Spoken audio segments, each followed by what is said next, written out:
the recording happening. We're going to wait just a minute, maybe 2 more longer, just to make sure we get everybody in before we begin. Thank you again, everyone, for showing up on time. We really appreciate that. Hi, this is Wendy. Hey, Wendy. Zach, I just wanted to mention to you, I did send that link out after the last session when Ann sent it to me. So everybody should have it in their inbox from a couple weeks ago. Sorry to interrupt, Ann. Perfect. I am having Thank you, Wendy. Let's see, admit.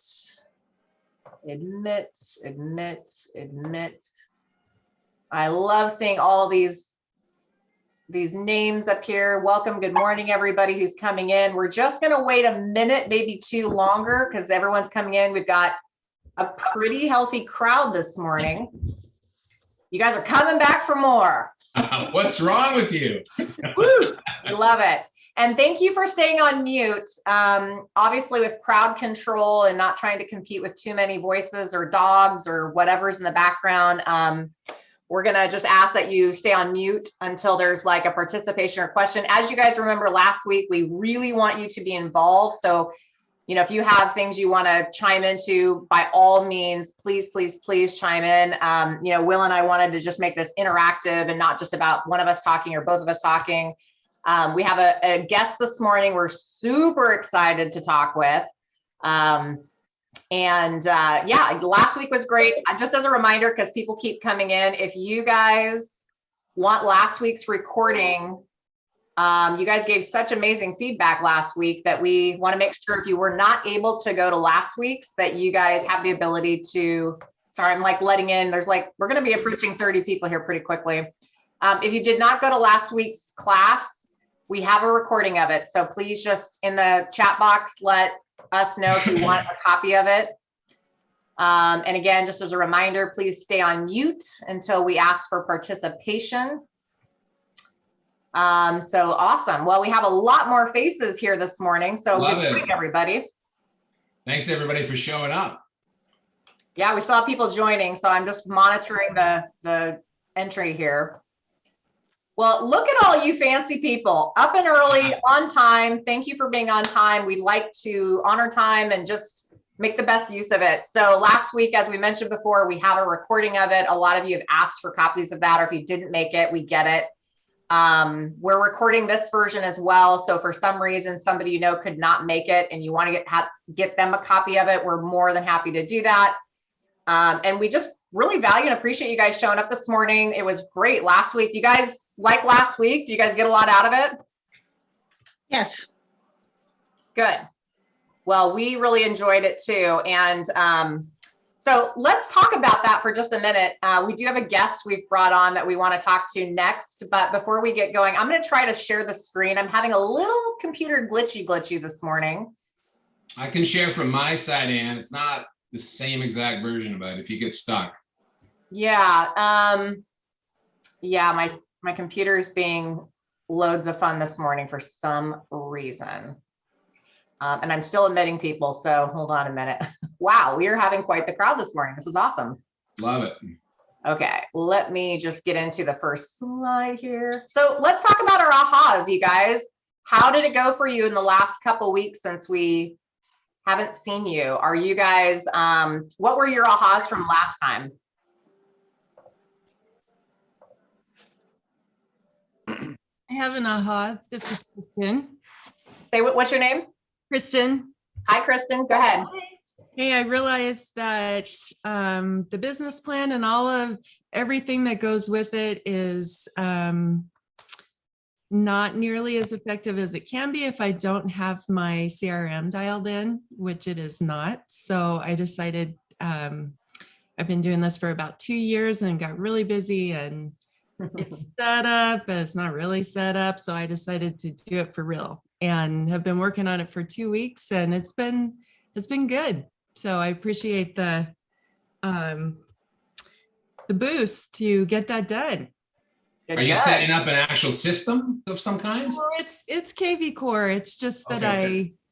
I have people in it, but I'm not using it effectively, and it really needs to be set up so that I can maximize it, obviously. Awesome. A little trick about KV Core that I have found to be really helpful is there's a there's a little chat box down in like the lower right-hand corner that's like a little blue arrow. And if you open it up, it opens this little chat box. You can actually talk directly to support that way. And I'm discovering I can get a lot of help that way. You have to wait for them to respond, but they usually respond within the hour. So that's a little pro tip that's really useful. Great, thank you. Yeah. Anybody else? I mean, our whole approach to this is, you know, there's plenty of very formalized classes out there on any different facet of the business. But what Ann and I really want this to be is interactive, and we really want to focus on practical ways you guys can get into action and share and brainstorm about that. So anybody else have anything that they were inspired to think or do after our last session? Did anybody act their wage? Good or bad? Hey, can you guys hear me? Yeah, who's that? Who's talking? Hey, this is Alex Pies. Hey. Hey, yeah. So after the last chat we had, I realized sending those video texts is super easy, very personable. I sent out a bunch of them and had a great response from my clients, past and present. And one of my past clients actually invited me out to dinner. We're talking about how they might be selling something in the near future and all this stuff. So I would really recommend, hopping on your phone, sending some personal text videos out to people because they really like them. Awesome. Hey, Alex, thank you so much for sharing that. I will tell you that video text has been something that's a game changer for my business. I started doing them a lot last year, and it's a great way to connect, more so than a regular text. And for those of you who were not on the call last week, I kind of just showed everybody has a smartphone, right?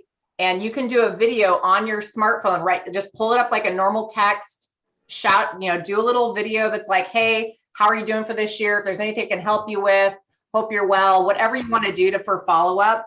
But it's such a powerful, powerful way to connect with your past clients or leads.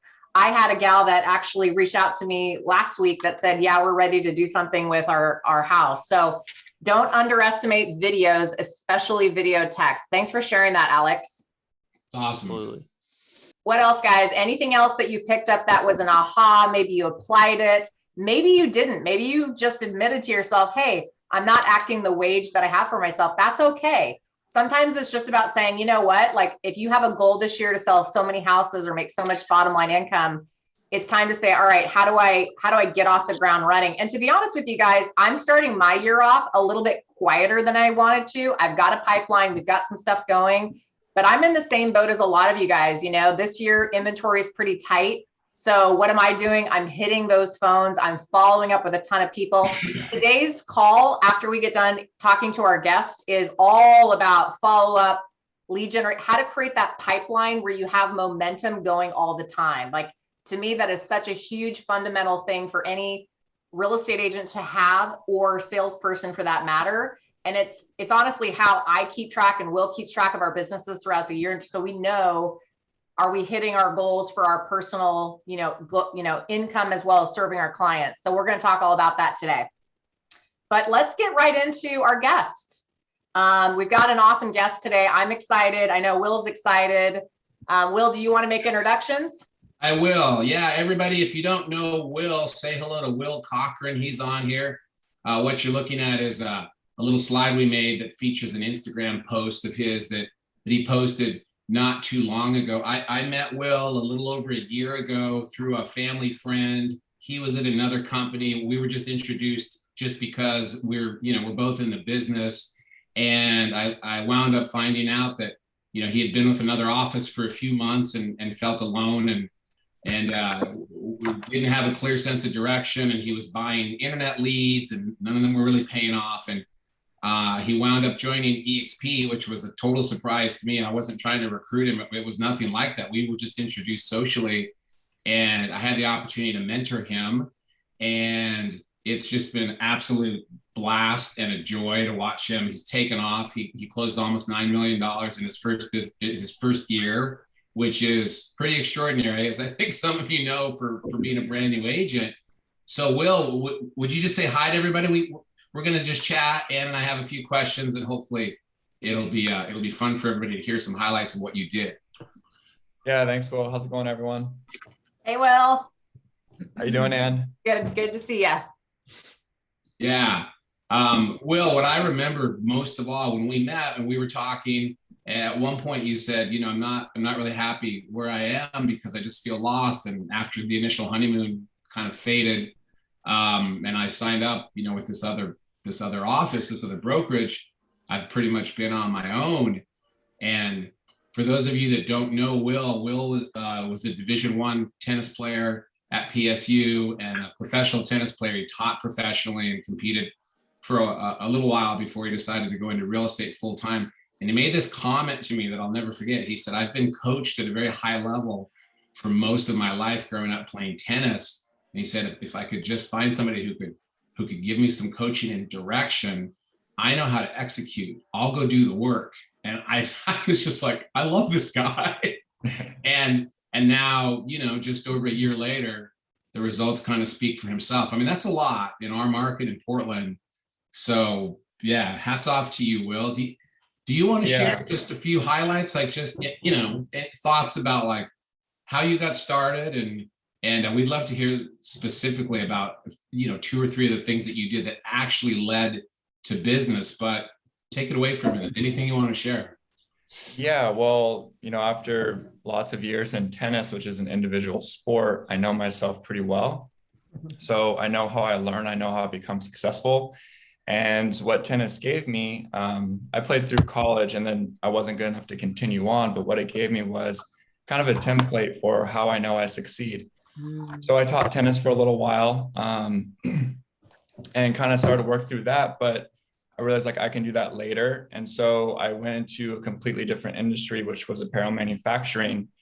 And I kind of tried out this template for success. And at that company, the CEO is very hands-on.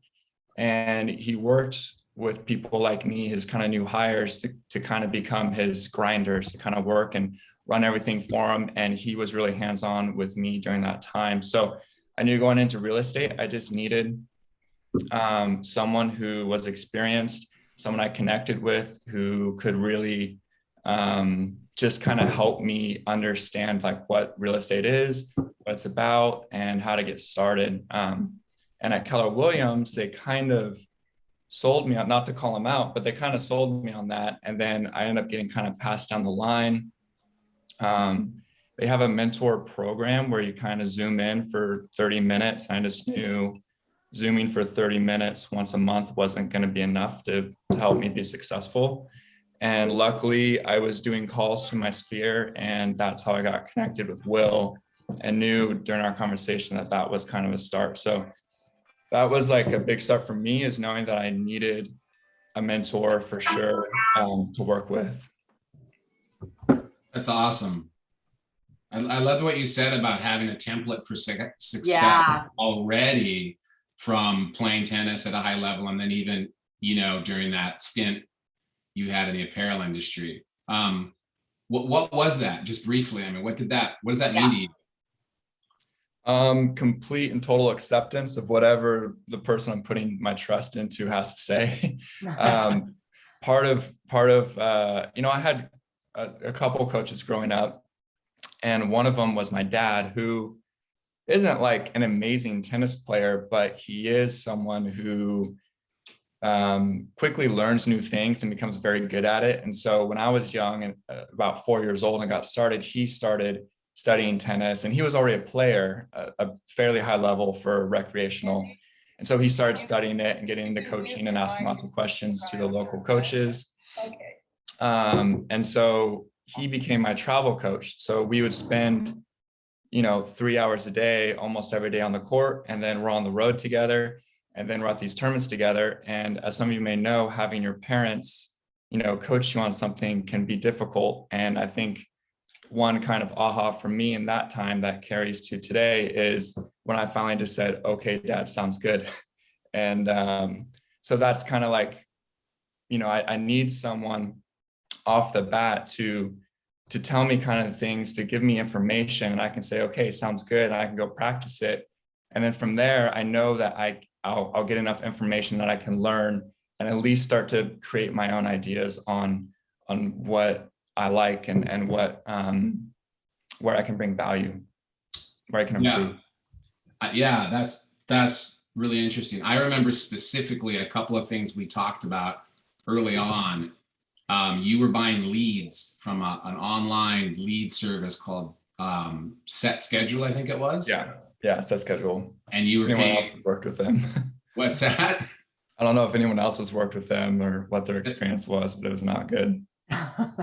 Yeah. So Will was paying, quite a lot of money at that time to buy these leads, and I think he was chasing them around and trying to convert them by following up relentlessly. And early on, we talked about some things you could do to get into action and try to take a more direct path to people that might actually be able to do business with you as buyers or sellers. Do you remember any of the specific things that you did that started to lead to deals? Yeah, well, the buying leads was kind of like a desperate reach for a quick fix and quick cash, and thinking like, here's immediate people that I want to chase down and do. But really, when I started, partially was the EXP referral group, honestly, that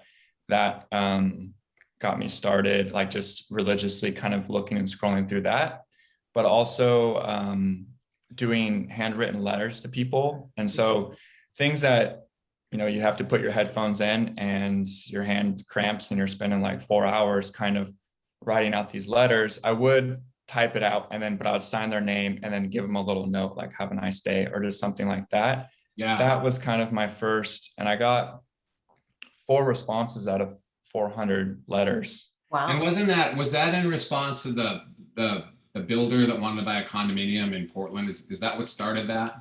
Yes. Yeah. So you guys, so early on, I talked to Will we talked about the EXP referral boards in workplace where people are trading referrals, freely. There's no filters. There's no company kind of vetting program you have to go through. And Will just got on there relentlessly. And that led to some deals. And we talked about calling for sale by owner people. Didn't you have a connection with a couple of people that way, Will? Yeah. For sale by owner, I texted people kind of every week. I think my sales pitch at that point was that I'm a newer agent, just being really honest, like I'm a newer agent, but I'm a really fast starter. This is my background. Basically kind of looking for someone like my former CEO at the apparel manufacturing company who's willing to kind of take someone on and work with them just because, I don't know, just because. Yeah.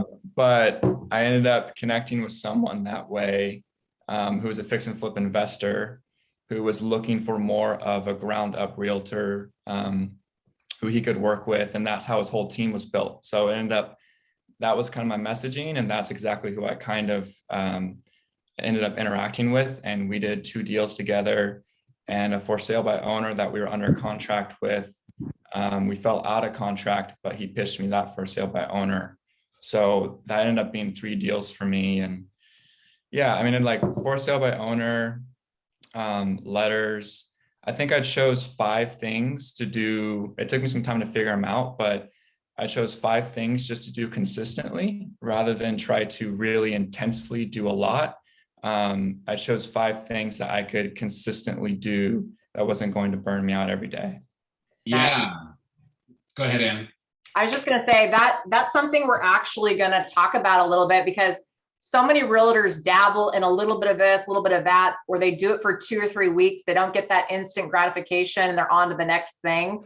There's a lot of ways you can do this business. And I just want to commend you. I really love how you said like your model for success. I think that is like, that to me is an aha, because I know for me, I also have a model for success that I learned on my first job right out of college, where it was a hardcore sales job. You had to make 20 calls a day. You had to go on so many pop-bys a week.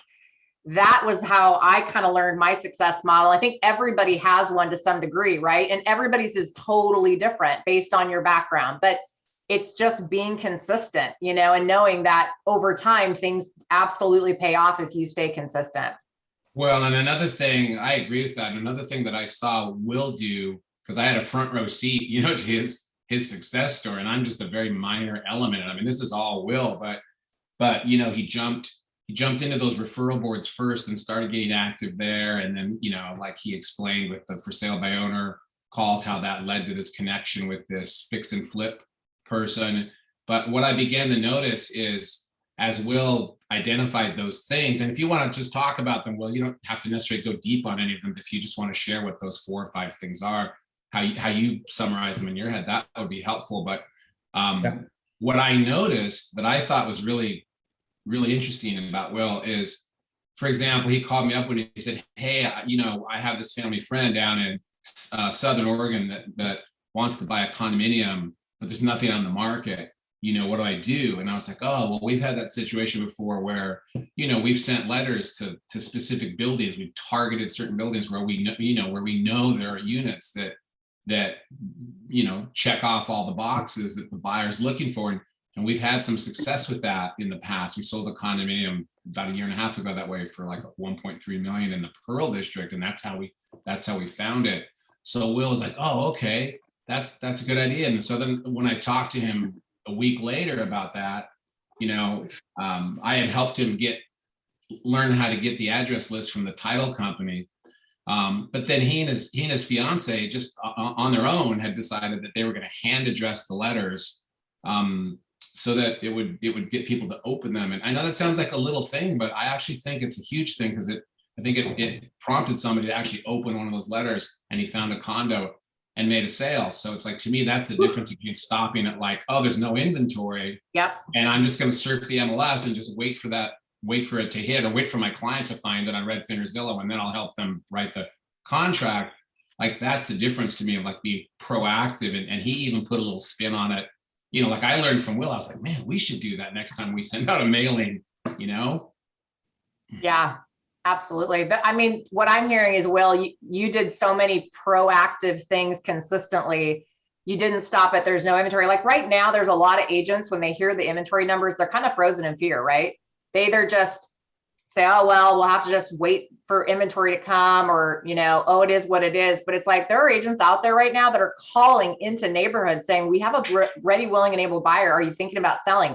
Not only could they put a deal together, they might actually get a listing lead off of that. There are actual people circle prospect all the time for those kinds of things. Like, it's not wait, and that didn't cost you any money to do it other than your time and, you know, envelope and some postage. So that's what it takes right now in this market, you know? Hey, yeah, Will, it's definitely become. Oh, sorry, go ahead. It's definitely become something that I actively look to do depending on my buyer situation. So I have some buyers now that have been struggling to get into a home, and they're really looking in Oregon City.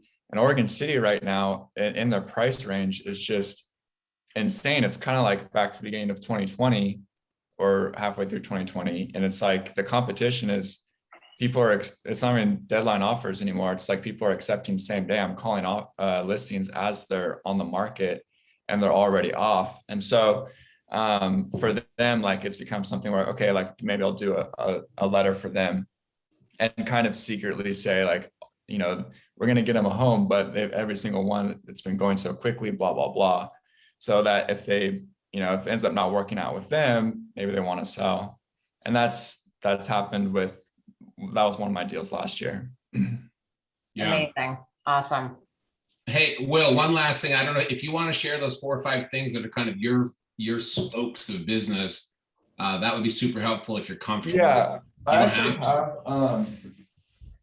So what I was super excited about this year is, like, I actually have some like data that I can kind of go off. So I was like really excited to kind of look back and see where it all came from.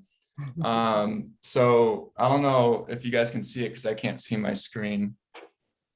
Can you hold it up just a little bit more and tip it toward us a bit? It's all right. It's pretty good, I think. Can you guys see that? If you stop sharing screen, we can see him. Okay, yeah, let me stop sharing the screen for a minute. Yeah, so I can't see myself. So okay, there you go. Oh yeah, that's good. Yeah, so I kind of like drew out like a bubble graph of where the deals came from, so I can kind of track like what were the roots of everything. And then that helped me kind of create my new plan for 2022, how many people I need to reach. One thing I don't have here is like how many people I reached out to on them. That was mostly estimates in my head. But these 5 things are listing marketing, for sale by owner, Sphere, EXP referral, and mailers. So Like listing marketing got me 3 deals, for sale by owner 5 deals, Sphere 3, EXP 4, Mailer 1. So, and a couple like repeats in there as well. Will, was, yeah, was the listing marketing, does that involve the Airbnb concept that we talked about? No, the Airbnb thing has been kind of like building the past year, and then it's just now Okay. we have a deal this year with Okay. Airbnbs and doing that. But what was the question again? I just wondered if your listing and marketing on your board, you know, includes the Yeah. Airbnb business concept that I know you've been working on, which I think is really clever. The listing marketing is mainly like what I do each time I get a listing. So I send out, I don't do these handwritten, but I send out postcards like just listed.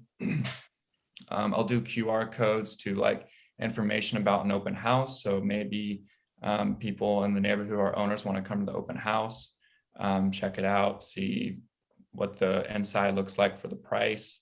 I actually just got a deal from that where someone came through an open house. And That's amazing.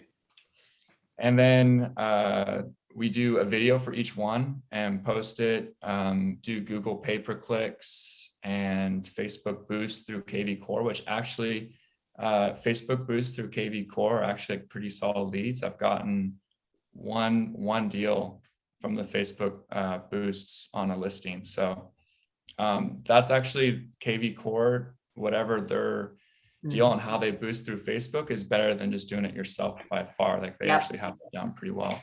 We do that on all of our listings. We use their boost. Hey, yeah, and it's like 25 bucks, and it's actually turned out. And you can show the seller. The great thing about that too is it's kind of great to pick up new business, but it's also good if you have a seller. God forbid the listing doesn't sell right away in this market, but we've had a few this last year where it didn't sell in 3 days, and everyone's like, "What's wrong with it?" You know, and we're able to show the number of eyeballs because there's a neat little report that goes with that. Yeah. So. Yeah. Hey, Ann, can I share my screen on this side, or do you have to give me permission to do that? Go ahead and try, and I can give you permission. All right, hang on. For those of you that don't know what Will's talking about, we won't dwell on this for long, but let me just see if I can share my screen off here. When you Does anybody have any questions they want to ask Will? Is anything coming to mind that you want to share or ask him about, you know, specifically about his year, something you've heard?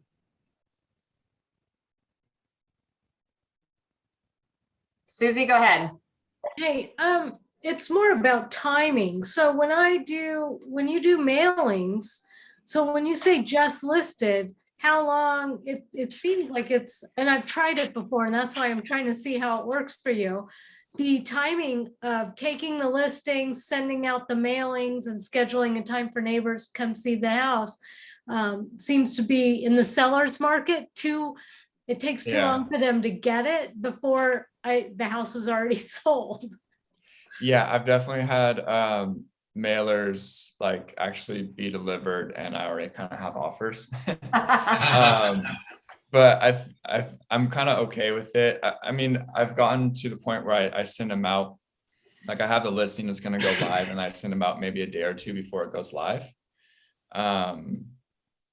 So that's kind of like what I've been doing. But I think even if it is like too late, at least the information is in your neighbor's hands. And they don't know that has offers or it's gone pending. So you should still get a call, is my thinking on it. Awesome. Anybody else? All right, I'm going to try to share my screen off here. Can you guys see what I've put up here? Yeah. Okay, so we won't dwell on this, but for anybody that's using KV Core, on the left-hand sidebar here under marketing and marketplace here, you see this, I clicked on marketplace.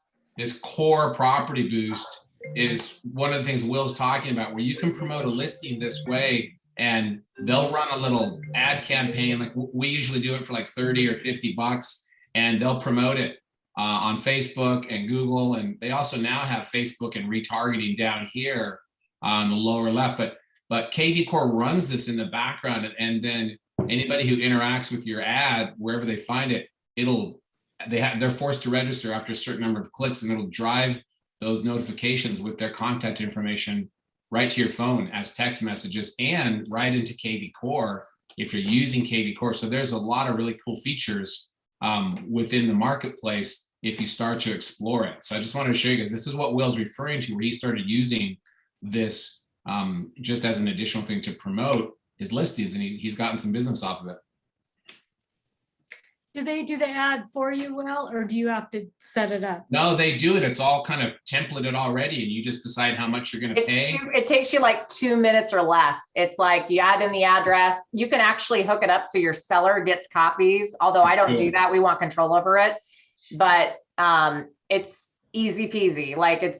And you can do like 3 days, 5 days, 7 days, 2 weeks, something like that. So yeah, it's really slick. For open houses and all that too. So, and I think we have like an unheard of amount of leads in our KV Core system from just doing a handful of those. So yeah, it's really slick. Yeah. All right. Will and Ann, I don't know, Ann, if you have any other questions, but if not, maybe if Will has any final comments, we can kind of move on. Or if anybody else has any other questions for Will. I just want to say I've been really impressed with Will this last year. Will reaches out, Will is, if he has a question about something, or he doesn't, he wants to bounce an idea, he's really good about reaching out to us as, colleagues, peers, whatever you want to call it, mentors, because, nobody knows everything. We're all learning every single day. And I value the fact that Will is putting in the effort. And, this is not a straightforward business. Like there's so many ways to do it, but your consistency and your attitude and mentality around it have been really impressive to watch, Will. And we just thank you so much for sharing this morning. I think we all learn from people, especially people who've just gotten in the business and they're having some success. It's good to hear like how it goes. Like actually, maybe my last question for you, Will, is what's been your, do you ever have moments of doubt? Do you ever have those moments where you're like, what am I doing? Right? Because I think we all need to hear that, are you some superstar with an incredible mindset, or has this also been like working on your mindset as you go through this? Yeah, well, definitely from tennis, I think mindset was probably like the most important thing that you could possibly train. Physically, everyone is pretty similar, but it's your mentality that really makes a difference as you get to upper levels. A good example is any D1 college tennis player could go out and hit with Roger Federer, just practicing. You guys would look pretty similar, but the mindset obviously changes their level a lot, right? So I actually spent a lot of money. I have a high credit card limit because my dad was smart and got me started on credit when I was like 15. But so I used that to kind of go all in. And I kind of got 6 months of business psychology from someone. And, I don't think there was anything in those 6 months that was necessarily like mind blowing, but talking to someone who is trained to kind of help you psychologically once a week throughout the whole process was just extremely therapeutic and just helped me kind of like feel okay. I think there's this really intense feeling to have to hustle and go, and all the best successful agents are going crazy and all this stuff. And so especially when you're just starting, there's not a whole lot of things for you to actually really do, and you don't have any background information or knowledge because you haven't done any sales yet, or at least not very many. Mm-hmm. So just talking with someone and just being okay with this is where I'm at right now, and kind of bringing you out of that, because once it gets started, your mind constantly is just throwing ideas and pressure and all that stuff. Great feedback. Can I just say something really quick? I'm Jane Fendon, and I'm Will's wife, and I've helped when Will started. We got to know Will really well. He's near and dear to our hearts.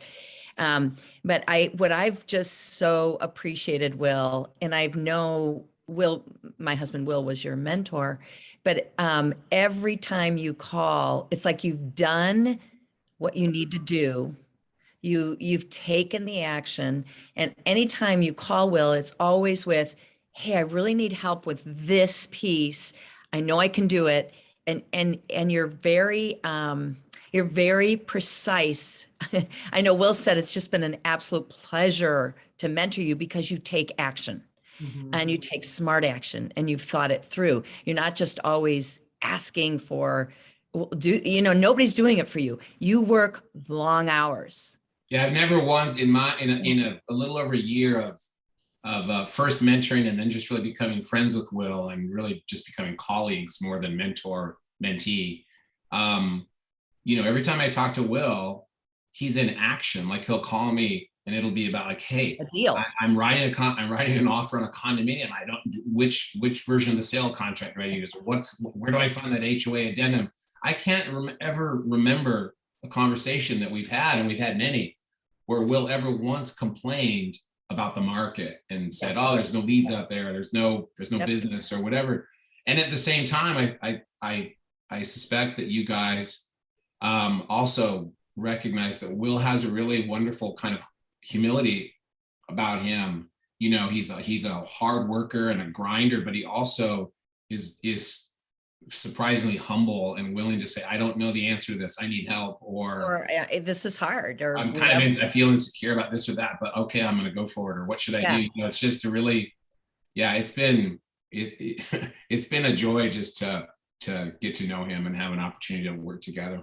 Well, I just want to say, I think your humbleness is one of your superpowers. I think it's really good. It really is. It's really, really, and it's probably awesome with clients. But I just want to say that you really work hard. It isn't just, it doesn't just happen. You've put in the work, but my God, for a first-time agent to do what you've done, we're just really, really proud of you, Will. Yeah, it's awesome. You guys are the best. Thank you.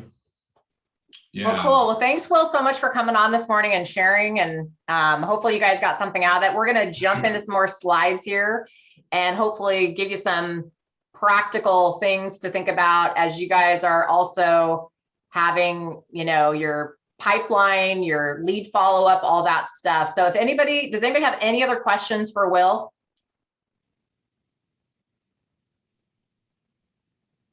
That's somebody in the chat box. Everyone says thanks, Will. So cool. Thanks, everybody. Thanks for having me on, Ann and Will. Yeah, thanks for sharing. Well, my first slide after Will's slide is all about consistency, which is so cool that Will talked about that. Will Cochran made the statement that he just decided to stick with 4 or 5 things consistently, and that was part of his success pattern. And that is something that I can tell you that a lot of people jump around too much. They try something out because they heard somebody else is doing it and it works. And then they try something else out. And before you know it, they've got 8 or 10 things going on and they're not doing any of it consistently or at their highest level. And what I can just say is that you guys make sure when you're looking at your business plans and what you're doing, are you consistently doing it every single week or every day? Are you, going to give up after 2 weeks if you don't see immediate gratification? Unfortunately, in this business, we don't see a ton of immediate gratification in a lot of things that we do, but over time, your momentum, your pipeline starts to build, and then you start to really see the traction happening. And I think a lot of agents don't realize that you have to do something for a very long period of time at a high level in order to see the results of it. Wouldn't you guys agree? It's like anything we're doing is, unless you're making phone calls, which is, we're going to talk about proactive versus passive. Okay, so I heard one time long ago that lead generation and lead follow-up fixes everything. So we're going to talk about lead generation, lead follow-up. Like, one of the things I also heard recently that makes a lot of sense is the reason why 90% of agents fail is because why a lot of agents fail is because they don't realize that they're going to spend about 90% of their time always looking for business, right? Can you guys all agree that that should be on your mind, is like, okay, who do I need to follow up with? Who's going to be a sale next? Who do I, that's just always something that stays on your mind, is finding and hunting for new business. Would you guys agree with that?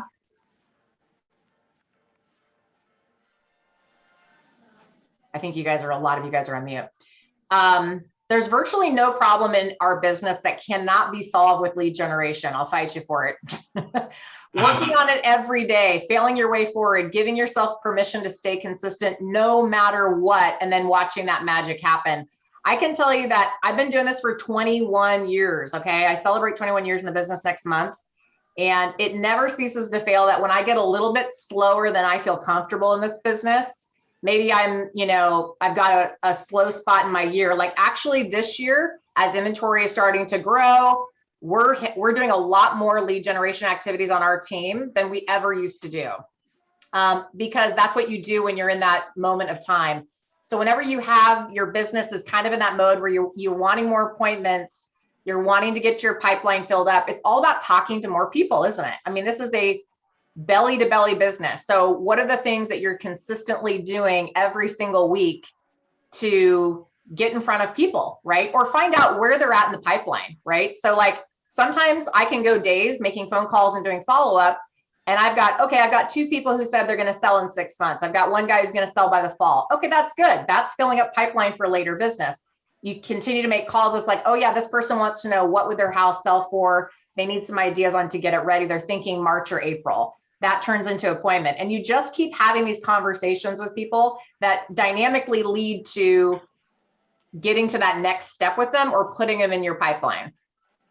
And I think, Anne, one thing that I think is easy to do, like Will, and I know some other people on this call are newer agents. They don't have huge budgets to buy leads and do some of the things that maybe more seasoned agents can do. So, he had to get into action. He had to find ways to be proactive.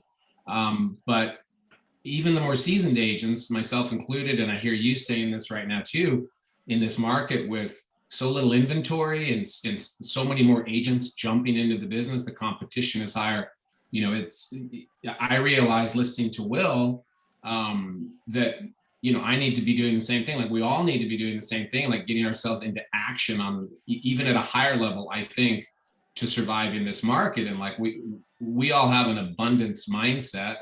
I trust that we do. I know Ann and I do, and we try to operate from that basis. But I also try to be a realist and realize, there's 11.5 or almost 12,000 agents in Portland, and only about 325 of them did more than 23 or 24 deals last year. So that's a lot of people that aren't that busy, and they are competition. So I do think it's important for all of us to, focus on what are those 3 or 4 or 5 spokes of business, and to what degree are we getting into action on them, myself included. I can't just sit back on my hands and trust that the referrals and the repeat business will just roll in passively, Yeah. And I went on 65 listing appointments last year, and there was a lot of competition in those appointments, even from past clients, you guys. Like I'm talking to some of my past clients who've been in my database for a long time, and they're still going to interview one other person, right? And so having an appointment does not guarantee that you're going to get the business. It's an opportunity to interview for the business.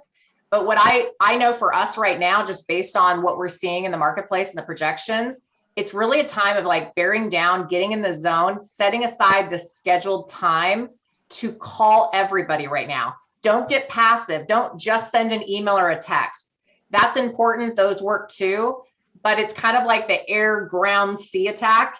You want to always start with phone calls. Like a lot of people want to like not make the call. They don't want the uncomfortable conversation. They want to bypass that thing. And that is to me, like the first and foremost thing you always have to be doing in your business for lead follow-up. And then you can do texts and video texts and, send out emails and do videos and all that stuff. But right now, this is the season, in my opinion, for a lot of us, as we're building our businesses for the year, heading into the spring market. It's really getting in front of those people in any way you can, whether it's a phone call, trying to set up a coffee date. I went on a lunch date with a past client. I had no intentions of hearing if she had any reason to sell or buy, because I just closed a house for her about 2 years ago. And literally she starts talking about how she might sell next year because of X, Y, and Z. Go to coffee, go to lunch with your referral partners, your past clients. Like that's all good stuff, because it's not only fun if you like them, but it's one of those things that's just putting you in that place where they're always going to be thinking about you when somebody else is going to sell or buy. I don't know how many of you read Inman News, but Inman News is really great at freaking me out. Stay away from the news right now. Because their headlines, I'm reading headlines. Number of realtors hits new record high in 2021. This morning they've got a headline, more realtors competing for less business. There's a lot of this kind of news out there, and I think we could all probably benefit at times from maybe reading less of that kind of news and maybe doing more of like what Will was describing. I mean, myself included, like just drilling down on where can I get more active and more consistent with our trusted lead sources. I think now more than ever, that's important. And there's still tons of business out there. I think if we're focusing on the right things, like I try not to operate from a fear and panic kind of mindset. Yeah. And you guys, the reality is there's a lot of crappy news, right? And it can play into your psyche. I would say if you're struggling with mindset, first off, stop watching the news. Stop reading anything that is causing you strife in your mindset. You need to protect your mindset more than anything else. Having a strong mindset, maybe you have to start reading a book in the morning, a few pages of motivation, or listening to a podcast or something that's going to enhance your mindset, because this business is hard enough, right? And then you compound it with the news going on and the market and all that. It is what it is. The only thing you guys have to worry about is getting your unfair share, right? Like last week I was talking to my team and I was like, the only thing we need to worry about is our particular goals. It doesn't matter what other brokers are doing. It doesn't matter what the market's saying, because in every market I've ever been in, there's always somebody who needs to buy and always somebody who needs to sell. Our job is just to find that person and to service them at a high level. So go deeper with what's working and really get in the zone. I mean, like, make sure that you're taking care of your business by adding it into your calendar every single week and saying, who do I need to reach out to this week? Who needs a phone call? Who needs a market CMA? Like right now, our job, you guys, is to communicate the market. There's a lot going on right now. Yes, it's a seller's market. Interest rates are going to go up. You guys are the financial advisors of real estate. You need to be reaching out to your past clients and saying, holy smokes, have you seen how much equity you've had since you bought 5 years ago? Offer them a CMA. Maybe nothing comes of it. Can you guys all agree that we work for free most of the time? We're always working and giving out before we ever give back. That's the golden rule in this business. So maybe you have a conversation with your last 2 years of people, or you call into your farm and say, hey, I am just doing this as a courtesy. Would you like to know what kind of equity position you have? And then stick them in your database, stick them on HomeBot, make a goal to follow up with them every 6 months. Like there's so many ways we can communicate with people, but come from contribution. Come from a place where you're going to give value to them. It's not about, hey, do you want to sell and buy? Like that's a turnoff. That's what a lot of realtors are doing right now. It's about, how can I provide value to you? What's your goals for the year? Make that phone call. What are your guys' objections for the year? Are you staying put for the next 5 years? If so, you may want to look into refinancing. Do you get anything out of that conversation? No, other than it's goodwill. You're giving them maybe a good lender recommendation. I'm telling all my clients, if you have not refinanced in this interest rate market, you need to look into it A to the SAP, because that opportunity is starting to slip, right? If they plan on staying for 5 or more years, if they're thinking they're going to sell or buy or whatever in the next year or two, stay in touch with them. Just say, listen, I'm going to put you on my tickle file. You're going in my VIP program. Every other month, I'm going to reach out to you to tell you what your value may have done in your neighborhood. And I'm telling you what, if you start doing that, you are going to earn so much good juju with your client base. They're going to refer you. They're going to call you the minute somebody's thinking of doing something or they think of doing something. And you know what, you guys, I had so many clients sell last year that only owned the home less than 2 years. It was shocking. I mean, I never thought that some of my clients would turn around and sell. We actually have 2 clients we talked to last week that are literally thinking about selling, and they just bought last year. So, this market is very, fluid is my best word I can describe. People are making massive changes in their lives. They're moving in and out of state. They're trying to figure out, what do I do and how do I do it? So be the go-to person. Think of it like, how can you be of service? And I just want to make a quick comment. I love what you're saying, and it relates to what you guys were talking about last week about activity truly breeds activity. Yes. And it may not come from a place you think it does, but it absolutely does and especially when you come from contribution. Yeah, exactly. I mean, it's just picking up the phone and making sure they know that you are the resource. And that's sometimes all it is just getting across to your client. Like, I want to be the first phone call. Should you need a good contractor, if you just want to run numbers in case you're trying to refinance or move money around, etc. Kind of going back to what we talked a little bit about last week, a lot of you had said that you use some of the video text. Create a system for yourself. Like, we're going to kind of talk about follow-up systems in the last few minutes here. Maybe some of you, instead of doing 20 calls a day, you do 5 phone calls, 5 video text, 5 handwritten notes. Do not underestimate handwritten notes, by the way. I've got a stack of them on my desk here that are going out, and they are powerful. Hey, Ann, I just have to interject on that. Before I joined EXP about 3.5 years ago, I mean, we've been with EXP not quite 3 years, but the year prior to that, I was looking around at a lot of different things, and I went up to Seattle 3 times and I talked to people with Compass. Compass was looking at coming to Portland and opening up a really fancy office in the Pearl District, and I had an opportunity with them at one time. And I remember I went to this very schwanky Compass event one time, closed door event. Everybody got these amazing gift bags. They had all these huge producers from Seattle and the surrounding areas on this panel, and they were all talking about what their different specialties and how they ran their businesses. And there was this one guy on the stage that was just so real and well-spoken. And I remember at one point they got to him and they're like, okay, Jordan, tell us what you do to like run your business at this level. Cause this guy was just doing a monster amount of business. And he's like, I make 5 calls to my database a day and I send 2 handwritten notes. And they're like, and what else do you do? And he's like, no, that's what I do, but I do it every day. And he had been doing it for like 10 years and he had a massive business. And there was like silence in the room because everybody was like, what? Wait, there must be more to it than that. But he was just consistent. So that stuck with me. My buyer's agent, I think she sold like 30 houses last year, and she just does handwritten notes. She makes calls too, but she's really good at handwritten notes, which seems so basic, right? Like, we always think it's got to be some big ass idea that's going to get us a phone call. I mean, seriously, like, we're all guilty of the easy button, but it's like those fundamental things. Whatever I know I want to build my pipeline, I go back to fundamentals. People love a good hand. I will tell you, I get the mail at our house, and when I see a colored envelope show up, I'm diving on that one first. In fact, I just ordered yesterday on Amazon bright yellow envelopes because I'm going to be doing even more handwritten, stuff out to my farm this year. But it's just, don't underestimate the power of some of those really basic things that really make a significant difference. You may not want to put Hello Kitty stickers on your envelopes, but that's just Yeah. And with your sending market analysis, when you have so many people in so many different areas, do you have an automated process to send them that info? Yeah, to be honest with you, it's a little bit customized on who I'm talking to. If it's a past client, I spend a little bit more time doing a CMA that I emailed to them that would be similar as if I did it when I would go meet with them. If it's sort of like somebody who's just kind of curious, a little bit more, just casual about it, I'll do like an RPR report, an Altos report, and I'll kind of put my findings of it and just say, I think you're in this range.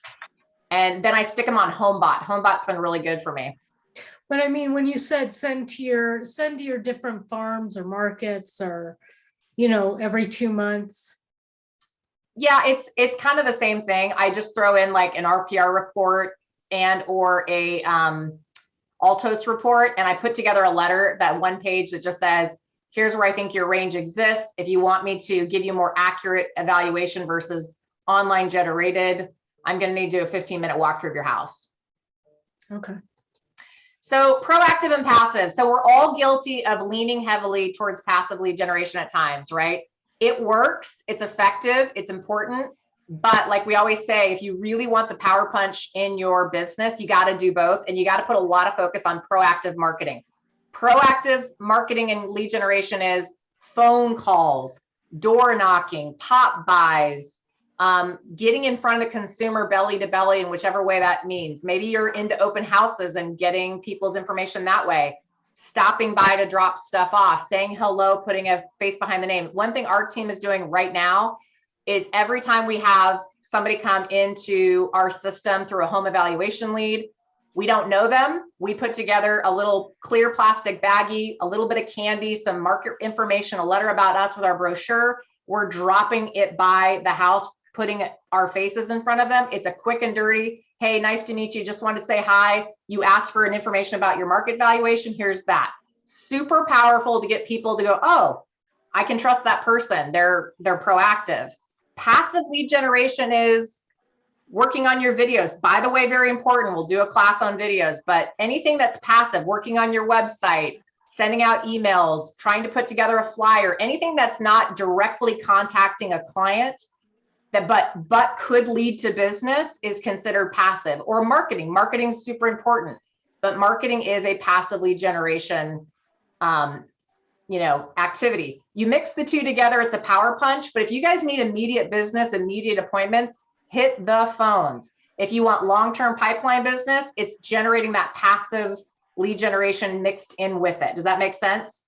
You can do both. You can do one over the other, but if you're really wanting to build that immediacy, it's getting on the phones. So here's an example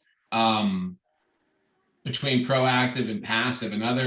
There's another agent that I've had the opportunity to work with as a mentor, and we met recently. We were talking about different things he's going to do to generate business, and he said, I want to build a community page for this area that I want to work on Facebook, and I'm going to buy a drone. And he had this really cool concept, but it was going to cost him a lot of money, and it was going to take a lot of time to build that out. And then, the question is, do other community pages exist already? Like, how long would it take to build that and to attract an audience to that? Like, how's that and that's going to take up a lot of your time. You're going to have to learn how to fly a drone and get licensed, all this stuff. And it was a really super cool idea. But one of his biggest successes in his first year in the business came through door knocking, because he's also been consistently door knocking, at times 75 to 100 doors a day in areas he wants to work. And his first listing was almost a $700,000 listing that I helped him with, and we sold it. And in my mind, those are like two really clear examples of, it's not that they're both not valid, but the door knocking is what led to a listing, in a day, and building out an elaborate Facebook community page with video and all that would might be cool over time. It might attract people over time, but how long is it going to take before that might actually lead to a client that you could actually convert and do business with? That's a long run out. That's a good point. Just to speak on that real quickly, is be careful that you don't get in these traps where you have these really great ideas, but they may be a long time before you get anywhere with it, right? Like, they can consume your time, and not that it wouldn't be a good thing long term, but just make sure you're allocating time to do really proactive things while you're creating that activity, if that makes sense. I think we're all guilty of it because those things, I can get into these mad scientist kind of projects too that I want to do and to try to grow our business. But those things aren't always as direct paths to business, and yet they keep us really busy. And so I think that's just important for all of us to ask ourselves, how likely is this project that I'm focusing on or contemplating, how likely is it that it will lead to business quickly? Mm-hmm. And to be honest with yourself about that, I think is really important. And I also think it's important when we're out there interacting with people, whatever we're doing, we're door knocking or we're networking or whatever, don't be a secret agent. I know it sounds basic, but I've been guilty of it for so long myself, where you're interacting or you're networking, you never really find a way to bring up real estate or let people know that you're in the business. You don't have to be, sleazy about it or anything, but don't forget to let people know you're in the business. Yeah. So we're kind of running up against the hour. We're always trying to stay on time. So I'm going to boogie through a couple more of these slides, because I want to make sure, I wanted to provide a little bit of a real world example of maybe how, one of us is, creating our pipelines for the year or tracking. I'm a huge fan of keeping it simple, you guys. The KISS method, keep it simple, stupid. Do not overcomplicate lead follow-up and tracking. If it's too complicated for you, you won't do it. We all have CRMs at EXP called KV Core, right? So you all have access to that. But I even do it simpler than that, you guys. I literally have an Excel spreadsheet, 2 Excel spreadsheets, one for my personal pipeline, one for our team pipeline. We go over it every single week. It has buyers and sellers that have a 75% or higher likelihood of buying or selling with us this year. Nobody gets on that spreadsheet unless they have that 75, we have a confidence level of 75% or higher. We want to know week by week, who do we think is going to be in our pipeline that we can help? What do we need to do to get them to that next step? And we track the volume on that year by year because it grows over the year. It helps us understand, are we on track?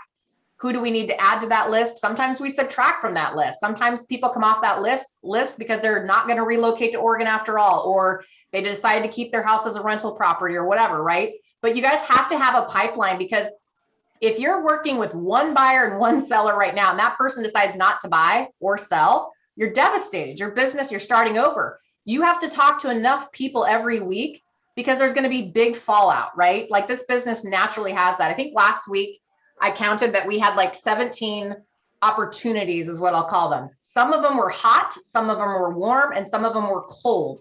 They came in from different sources: past client, database referral, internet lead.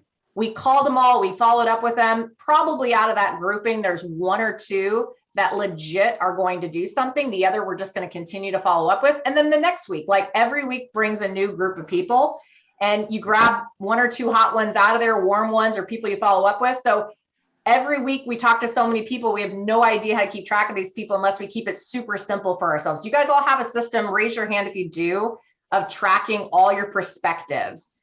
Raise your hand in the little chat box. You got to have a way to put somebody, because I have the worst memory. I don't remember people very well. So I have to put them in some simple program, Excel spreadsheet, where I'm like, oh yeah, that guy said he wanted to sell in March. I need to call him back now.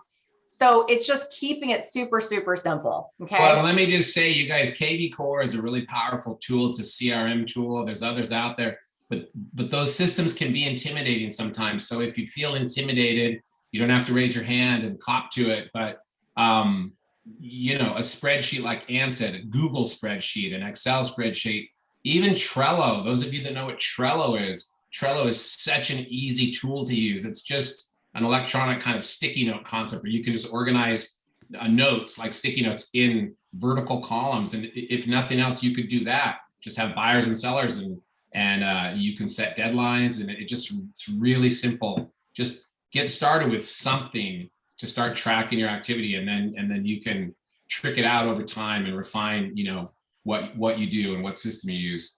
So I'm gonna burn through these slides because I don't want to take it too far over our hour, but I learned a long time ago that we should all be doing dollar producing activities every single day or week. Okay. What are those 5 things that you should absolutely be doing? Like literally nothing else matters unless you're doing one of these 5 things, and everything else is just noise in the business, or you can leverage and hire it out at some point. Number 1 is lead generating. You must lead generate. Number 2 is lead follow-up. You must lead follow-up. The follow-up is in the fortune. Most of the time, the people that I am doing business with is not because I called them one time or met with them one time. It's because I followed up continuously over time. There's people I did business with last year that I've been working on for 4 or 5 years, okay?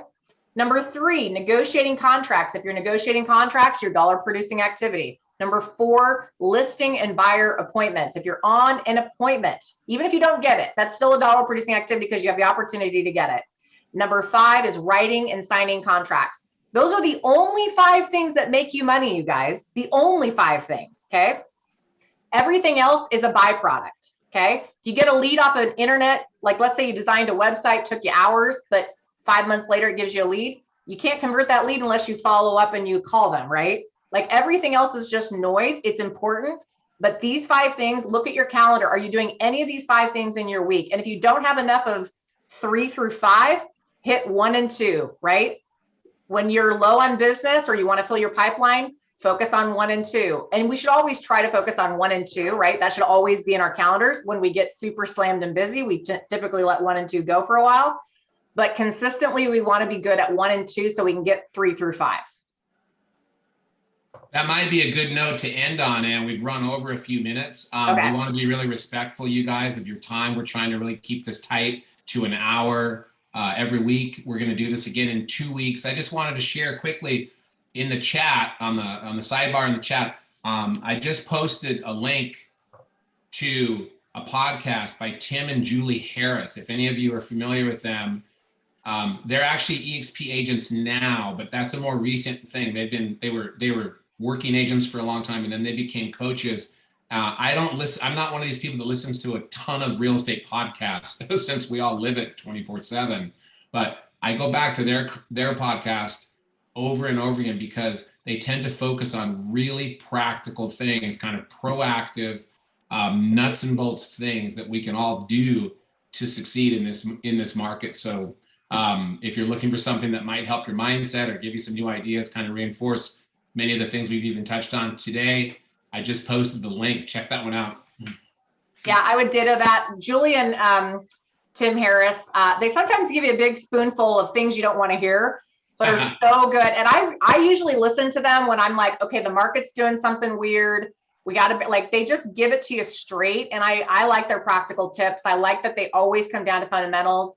Sometimes they are telling you the harsh truth, but it's so good to hear those things when you want to run off and hide, or you want to like buy a bunch of leads somewhere or whatever. It's like, no, stop, take a breath, do the fundamentals first, get that right. And you guys, you can go out and get your unfair share this year. There's going to be a lot of you guys that'll have your best years ever. And, you know, you just really got to stay focused on this pipeline effect. We didn't get through all the slides, but hopefully next time we can kind of maybe wrap some of those slides in. And I think we're going to talk about listing appointments next time we do this. I think a lot of you guys have said we really want to learn more about how to do listing appointments, how to convert them more, that sort of thing. Would that sound good to you guys? Yes. If we actually showed you like what we do, because I know Ann and I approach listings in quite a different way. And so we just thought maybe it would be helpful to really drill down and get real about this is what we actually do, you know, from like start to finish. If you guys think that would be useful. And then we're going to aim to have a guest every time who can share, you know, like Will did today, like actual stories about this is what I'm doing to succeed in this market. Yep. All right. Well, sound good to you guys? Past the hour. Yeah. I think everyone's staying on mute and just making comments in the chat, which is great. So you guys are free to go. That's what we have for you this morning. Thank you again for showing up. Hope you got a lot of ahas. And again, next week, or not next week, but the week after, we will be focusing on listings. Great job, you guys. Thank you. Thanks everybody for showing up. Okay, guys. Thanks for your time, Aaron. Really appreciate it. You guys are awesome. Bye.